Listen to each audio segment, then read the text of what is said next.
Good morning, children. Welcome to Ekapanik Science class. So, student, in last class we started our chapter changes around us, and we have already discussed about the desirable and non-desirable, undesirable, reversible and irreversible, slow and fast changes. Okay. Now, today to be discussed about the periodic and non-periodic changes. Periodic, periodic and non-periodic, periodic changes. Okay.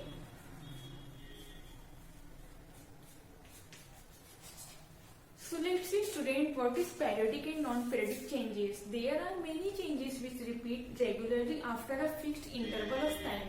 देखिए कुछ changes ऐसे होते हैं जो बार बार repeat regularly होते रहते हैं after a fixed एक इंटरवल टाइम के बाद. फॉर एग्जांपल द मून और द फुल मून. देखिए एक न्यू मून, एक नया चंद्रमा और full moon appears after a fixed number of days. कुछ दिनों के बाद हमें दिखाई देता है. The sun rises and sets after a fixed time interval. उसी प्रकार जो सूरज का उगना और सूरज का डूबना भी एक फिक्स टाइम के बाद हमें दिखाई देता है.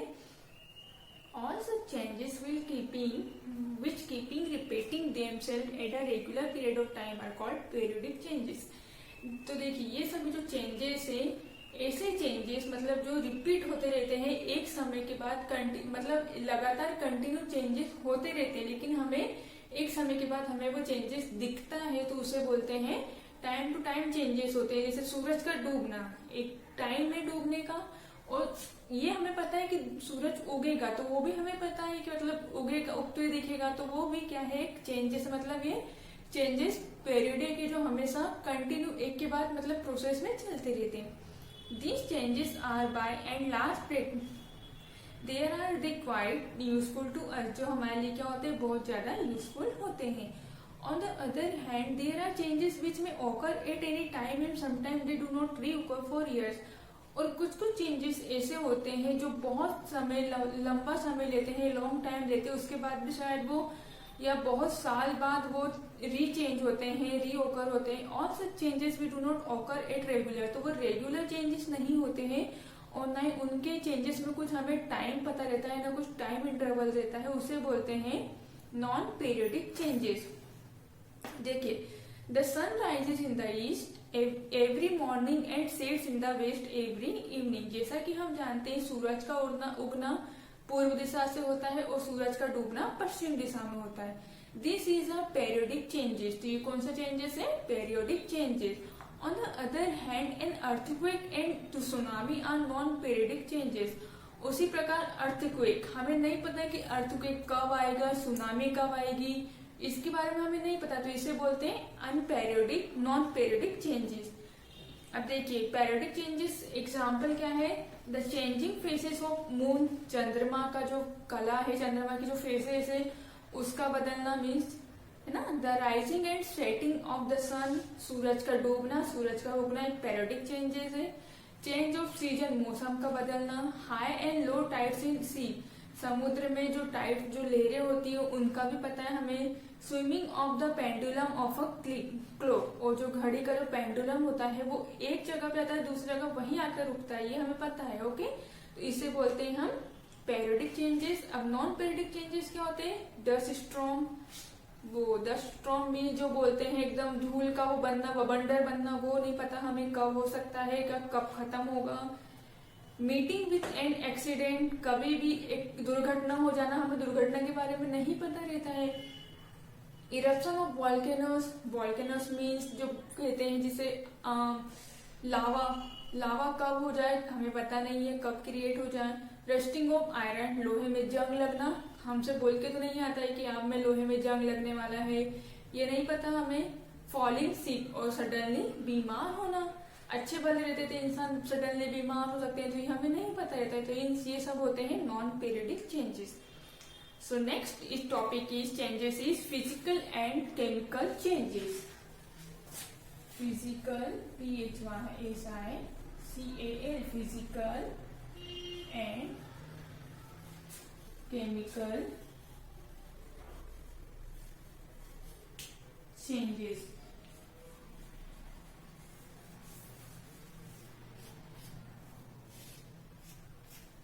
देखिए, अब फिजिकल मतलब होता है भौतिक और केमिकल मतलब होता है रासायनिक। A change in way which no new substance is formed is called physical changes. एक ऐसा चेंज, एक ऐसा बदलाव जिसके बदलने से कोई नया सब्सटेंस फॉर्मेट नहीं होता है, उसे बोलते हैं हम physical changes. It is usually temporary in nature and may be reserve bye simple means. और ये केवल एक प्रकृति में प्रकृति में एक टेम्पररी टाइम के लिए होता है and may be reversed bye simple means, और ये रिवर्स भी हो सकता है साधारण तरीके से।